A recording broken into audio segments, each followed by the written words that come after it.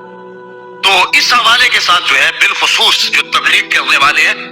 ان کو اس بات کا اہتمام اور التزام کرنا چاہیے کہ جو لوگ سننے آئے ہیں، جو لوگ بات سمجھنے آئے ہیں، ان کی تذلیل نہ کریں۔ اگر کسی کو نیند کا جھٹکا آ گیا ہے تو کسی اچھے طریقے سے اس کو بیدار کیا جا سکتا ہے، نہ کہ پورے مجمع میں اس پر انگلی اٹھا کے اس کو مشخص کر کے اس کو رسوا کر دیا جائے۔ کس کو ضروری کام کے لیے جانا پڑ گیا ہے تو اس کی تذلیل کر دی جائے۔ اللہ کے رسول کا قطعاً طریقہ نہیں تھا۔ آقا کریم علیہ السلام محبت کا درس دینے آئے تھے، اور یہ عموماً ہماری مساجد کے اندر بھی رواج ہے۔ بعض کا ایسا ہوتا ہے کہ بندہ جو ہے وہ مساجد میں آ کر کے گھبرا جاتا ہے کہ میں کہاں آ گیا ہوں۔ آج کل ایک مصیبت ہے کہ موبائل کو اگر آپ کھول لیں تو بند کرنا یاد نہیں رہتا، اور اگر بند کر لیں تو اس کو کھولنا یاد نہیں رہتا۔ ہر بندے کی کوشش تو یہی ہوتی ہے کہ وہ نماز میں کھڑا ہونے لگا ہے تو موبائل بند کر لے، لیکن کبھی ایسا بھی ہو جاتا ہے کہ وہ بند نہیں کر پاتا، تو بعض کا تو حالت نماز میں بیل آ جاتی ہے، اور جس کے موبائل پہ بیل آ رہی ہوتی ہے وہ سخت پریشان ہوتا ہے اور عجیب اس کے لیے حالت ہوتی ہے۔ لیکن جب سلام پھرتا ہے تو سارے نمازی جس طرح اس کی طرف دیکھتے ہیں اور اس کو جس طرح وہ پوچھتے ہیں، اور دو چار آدمی بول پڑتے اور اس انداز سے اس کی تذلیل کرتے ہیں کہ وہ سوچتا ہے کہ اگر زمین میں جذب ہونے کا موقع ملے تو میں جذب بھی ہو جاؤں، میں اس بڑی بزم کے اندر رسوا ہو رہا ہوں، حالانکہ اسے پتا ہے کہ یہ ایک غلطی ہوگی ہے اور سستی کی وجہ سے ایسا ہوا ہے، کس طرح اس نے ایسا نہیں کیا۔ اللہ کے محبوب کا قطر یہ طریقہ نہیں، آقا کریم تشریف لائے تو مسجد نبوی کے اندر ایک بدو، ایک دیہاتی جو آداب نہیں جانتا تھا، وہ مسجد کے صحن کے اندر پیشاب کرنے کے لیے بیٹھ گیا۔ صحابہ اس کی طرف دوڑے تو آقا کریم نے فرمایا رک جاؤ، اب وہ بیٹھ گیا تو اس کو کر لینے دو، اور جب چلا جائے گا تو اس کے کیے پہ پانی بہا دینا۔ یہ نہیں دیکھیے کہ ایک شخص اگر پیشاب بیٹھ گیا اور وہ بھی مسجد میں بیٹھ گیا تو آقا کریم نے فرمایا کہ داہو، چھوڑ دو اسے، کچھ نہ کہو اس کو، اب بیٹھ گیا تو اس کو کر لینے دو۔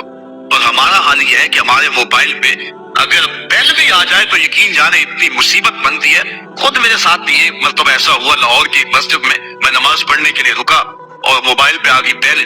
اور یہ جو بیل کرنے والے ہیں وہ بھی حکم یہ ہے کسی گھر کا دروازہ 3 مرتبہ کھٹکھٹائیں، اگر آگے سے جواب نہ آئے تو واپس آ جائے، تو یہ بھی ایک دروازے کی صورت ہے، 3 مرتبہ کسی کو بیل کرے، اگر کوئی نہیں آگے سے اٹینڈ کرتا تو بس کر لے، تو بعض لوگ کے جانے بھی چھوڑتے اور عجیب صورتحال بن جاتی ہے، اور ادھر سے نمازی اور عجیب سی کیفیت۔ اور پھر کیا ہوا، جب سلام پھرا نا تو پھر جو حال کیا ان لوگوں نے میری جانب، جس طرح گور کے دیکھے کہ کہاں جائیں گے، کوئی ادھر سے کوئی مسئلہ بتا رہا ہے، کوئی ادھر سے مسئلہ بتا رہا ہے، تو عجیب قسم کا رنگ ڈھنگ بن گیا، بہت پرانی بات ہے۔ تو بہرحال جو ہے وہ یہ ایک عجیب سی صورتحال ہے، اس طرح ہمارے واعظین کا بھی طریقہ ہے، اور یہی وجہ ہے کہ لوگ ان کی مجالس کے اندر جو ہے وہ آتے نہیں اور بھاگ گئے ہیں، اس طرح لوگوں کی تذلیل کرتے ہیں اور اس طرح جو ہے وہ لوگوں کو رسوا کر کے رکھ دیتے ہیں۔ ہر شخص کا اپنا مزاج ہے، دیکھیے کوئی آدمی سبحان اللہ کہہ کے اپنے جذبے کا اظہار کرتا ہے، کوئی آدمی صرف سر ہلانے پہ اکتفا کرتا ہے، کوئی ایسا بھی ہے کہ جو بات کو سوچتا ہے اور اندر اندر جو ہے وہ اس بات کو اتارنے کی کوشش کر رہا ہے، اور کوئی ایسا بھی ہے جو آنسو بہا کے داد دیتا ہے، اور ایسا بھی کوئی ہو سکتا ہے جس کو تمہاری بات پسند بھی نہ آئے، لازمی تو نہیں ہے، مسلط تو نہیں ہے بات، اس لیے تم لوگوں کے اوپر چھوڑ دو نا بات، اور تم نے یہ کہا کہ بس سبحان اللہ کہنا اور ہاتھ کھڑے کر کے کہنا اور ہاتھ بھی دونوں، اور پھر ہمارے نقیب جو حال کرتے ہیں، یہ دکھڑے ہیں، یہ میرا مضمون تو نہیں ہے لیکن مضمون کے ضمن میں بات آگے جو میں کر رہا ہوں، وہ جس طرح وہ کرتے ہیں کہ جس نے مدینے جانا ہے وہ ہاتھ کھڑا کرے، ایک مجلس میں نے کہا میں مدینے جانا بھی ہے اور ہاتھ بھی نہیں کھڑا کرتا، یہ کوئی لازم ہے کہ جو ہے وہ تمہارے کہنے کے ساتھ مجھے ٹکٹ مل جائے گی، اور عجیب سی کہانی ہے، تو یہ عجیب ایک صورتحال بنی۔ ہم نے اس کلچر کو بدلنے کی کوشش کرنی ہے، اس ماحول کو بدلنے کی کوشش کرنی ہے، اور ہمیں اس حدیث کے ضمن میں یہ ساری تشریحات رکھی ہیں کہ حضور اگر کسی شخص کو کچھ کہنا بھی ہوتا، اس کی کچھ غلطی بھی ہوتی اور ٹوکنا بھی ہوتا، تو حضور فرماتے ما بال اقوام یفعلون کذا و کذا، قوم کو کیا ہو گیا ہے کہ وہ ایسے ایسے کرتے ہیں، تو حضور اس شخص کا نام نہ لیتے، اس کو مشخص نہ کرتے، تو اس کو رسوا نہ کرتے، یہ آقا کریم کا طریقہ ہے۔